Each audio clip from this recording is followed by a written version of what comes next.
ನಮಸ್ತೆ ವೀಕ್ಷಕರೇ, ವೇದಹಳ್ಳಿ ಮನೆ ಕಿಚನ್ಗೆ ಸ್ವಾಗತ. ನಾನಿವತ್ತು ಮುಳುಗಾಯಿ ಬಳಸಿ ಎಣ್ಗಾಯಿ ಮಾಡೋದನ್ನು ತೋರಿಸ್ತಾ ಇದ್ದೀನಿ. ಎಲ್ಲರೂ ಡಿಫ್ರೆಂಟಾಗಿ ಮಾಡ್ತೀರಾ.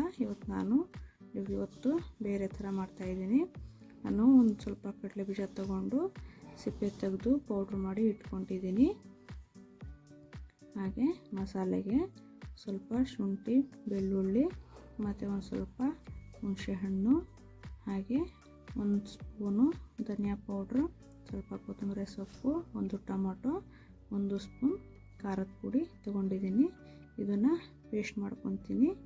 ಹಾಗೆ ಮುಳುಗಾಯಿನೂ ಸಹ ಈ ಥರ ಕಟ್ ಮಾಡಿ ನೀರಲ್ಲಿ ಹಾಕಿ ಇಟ್ಕೊಂಡಿದ್ದೀನಿ. ಈಗ ಇದನ್ನು ಪೇಸ್ಟ್ ಮಾಡ್ಕೊಂಡಿದ್ದೀನಿ. ಹಾಗೆ ಮುಳುಗಾಯಲ್ಲಿ ತುಂಬೋದಕ್ಕೆ ಕಣ ರೆಡಿ ಮಾಡ್ಕೊತೀನಿ. ನಾನು ರುಬ್ಕೊಂಡಿರೋ ಕಡಲೆ ಬೀಜ ಪೌಡ್ರ್ ತೊಗೊಂಡಿದ್ದೀನಿ. ಒಂದೆರಡು ಈರುಳ್ಳಿ ಗಡ್ಡೆನ ಸಣ್ಣದಾಗಿ ಕಟ್ ಮಾಡಿ ಇಟ್ಕೊಂಡಿದ್ದೀನಿ. ಹಾಗೆ ಒಂದು ಸ್ವಲ್ಪ ಕಾಯಿ ತುರಿ ತೊಗೊಂಡಿದ್ದೀನಿ. ಒಂದು ಸ್ವಲ್ಪ ಕೊತ್ತಂಬರಿ ಸೊಪ್ಪು ತೊಗೊಂಡಿದ್ದೀನಿ. ಈಗ ಬೌಲ್ ತೊಗೊಂಡಿದ್ದೀನಿ. ಅದಕ್ಕೆ ಎಲ್ಲ ಮಿಶ್ರಣನೂ ಒಂದೇ ಸಲ ಹಾಕ್ಕೊಂಡಿದ್ದೀನಿ. ಈಗ ರುಬ್ಕೊಂಡಿರೋ ಮಸಾಲೆನೂ ಸಹ ಹಾಕ್ಕೊತಿದ್ದೀನಿ.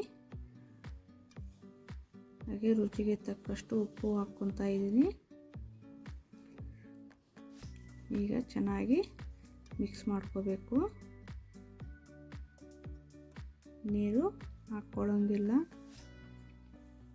ಗಟ್ಟಿಯಾಗಿಯೇ ಮಿಕ್ಸ್ ಮಾಡ್ಕೋಬೇಕು. ಈಗ ರೆಡಿಯಾಗಿದೆ. ಎಷ್ಟು ಗಟ್ಟಿ ಇದ್ದರೆ ಸಾಕು. ಈಗ ಮುಳುಗಾಯಿನೂ ಈ ಥರ ಕಟ್ ಮಾಡಿ ತೊಗೊಂಡಿದ್ದೀನಿ. ಇದು ಸ್ವಲ್ಪ ದೊಡ್ಡ ಸೈಜ್ ಇತ್ತು, ಅದಕ್ಕೆ ಈ ಥರ ಕಟ್ ಮಾಡಿ ತೊಗೊಂಡಿದ್ದೀನಿ.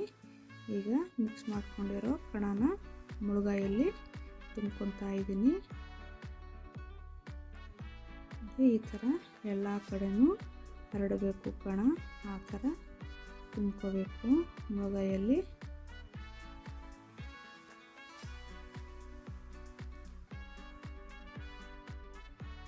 ಎಲ್ಲ ಸೈಡು ಸ್ಪ್ರೆಡ್ ಆಗಬೇಕು ಕಣ, ಆ ಥರ ತುಂಬ್ಕೋಬೇಕು.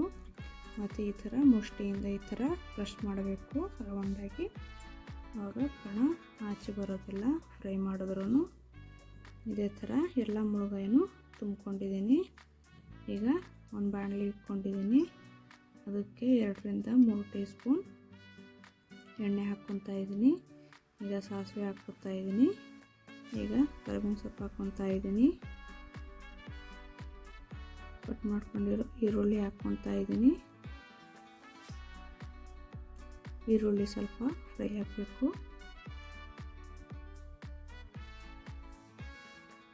ಈಗ ಒಂದೊಂದೇ ಮುಳುಗಾಯಿನ ಹಾಕ್ಕೊತಾ ಇದ್ದೀನಿ. ಎಲ್ಲ ಮುಳುಗಾಯಿನೂ ಹಾಕ್ಕೊಂಡು 1-2ರಿಂದ 3 ನಿಮಿಷ ಮುಚ್ಚಿಬಿಟ್ಟು ಬೇಯಿಸ್ಕೋಬೇಕು. ಈಗ ಪ್ಲೇಟ್ ಮುಚ್ತಾ ಇದ್ದೀನಿ.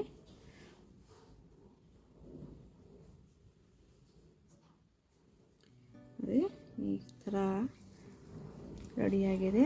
ಇವಾಗ ಟರ್ನ್ ಮಾಡ್ಕೋಬೇಕು. ನಿಧಾನಕ್ಕೆ ಇದನ್ನು ತಿರುಗಿಸ್ಕೊಂಡು ಇನ್ನೊಂದು ಕಡೆನೂ ಚೆನ್ನಾಗಿ ಬೇಯಿಸ್ಕೋಬೇಕು. ಇನ್ನೊಂದು 2ರಿಂದ 3 ನಿಮಿಷ ಚೆನ್ನಾಗಿ ಬೇಯಿಸ್ಕೋಬೇಕು.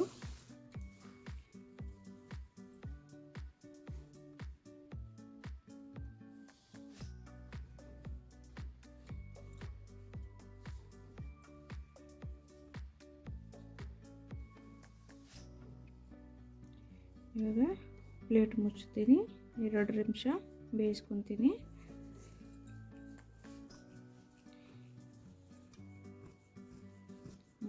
ಇವಾಗ ಫುಲ್ಲು ಎಲ್ಲ ಸೈಡ್ ಕ್ಲೀನಾಗಿ ಬೆಂದಿದೆ. ಕಣನೂ ಸಹ ಎಲ್ಲೂ ಆಚೆ ಕಡೆ ಬಂದಿಲ್ಲ. ಈಗ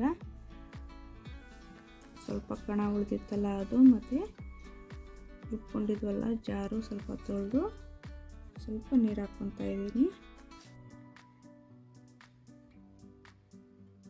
ಎಕ್ಸ್ಟ್ರಾ ನೀರು ಹಾಕಬಾರ್ದು, ಸ್ವಲ್ಪನೇ ಹಾಕ್ಕೋಬೇಕು ಸಾಕು. ನೋಡಿ, ಇಷ್ಟಿದ್ರೆ ಸಾಕು. ಇನ್ನು ಈ ಥರ ಶೇಕ್ ಮಾಡಿ ಮುಚ್ಚಿಡಬೇಕು. ನೋಡಿ, ಚೆನ್ನಾಗಿ ಎಣ್ಗಾಯಿ ರೆಡಿಯಾಗಿದೆ. ಚೆನ್ನಾಗಿ ಬೆಂದಿದೆ. ಕಣನೂ ಎಲ್ಲೂ ಆಚೆ ಬಂದಿಲ್ಲ. ಈ ಥರ ಇದ್ದರೆ ಚಪಾತಿ ತುಂಬ ಚೆನ್ನಾಗಿರುತ್ತೆ, ಅನ್ನಕ್ಕೂ ಸಹ ತುಂಬ ಚೆನ್ನಾಗಿರುತ್ತೆ. ನೀವು ಸಹ ಮನೆಯಲ್ಲಿ ಟ್ರೈ ಮಾಡಿ ವೀಕ್ಷಕರೇ. ಈ ರೆಸಿಪಿ ಇಷ್ಟ ಆದರೆ ಲೈಕ್ ಮಾಡಿ, ಕಮೆಂಟ್ ಮಾಡಿ, ಹಾಗೆ ನನ್ನ ಚಾನಲ್ನ ಸಬ್ಸ್ಕ್ರೈಬ್ ಮಾಡೋದನ್ನು ಮರಿಬೇಡಿ.